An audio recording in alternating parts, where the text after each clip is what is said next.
মাসের ৮ তারিখে অটো চালক রাসেল হত্যাকাণ্ড সংঘটিত হয়। ভাড়ার টাকাকে কেন্দ্র করে সামান্য বিষয় নিয়ে একটি হত্যাকাণ্ড ঘটনা ঘটে।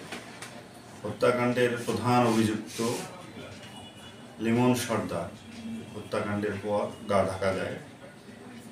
এ বিষয়ে নিয়মিত মামলা হয়। মামলার পর আমরা মাননীয় পুলিশ সুপার গাইবান্ধা মহোদয়ের দিক নির্দেশনায় আমরা আসামিকে গ্রেপ্তারের চেষ্টা করতে থাকি।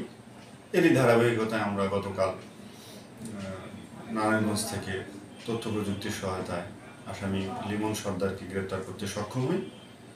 তাকে জিজ্ঞাসাবাদ শেষে আমরা আদালতে সোপর্দ করি। সে ঘটনার সাথে তার নিজের সম্পৃক্ততা স্বীকার করে বিজ্ঞ আদালতে স্বীকারোক্তিমূলক জবানবন্দি প্রদান করে। ধন্যবাদ।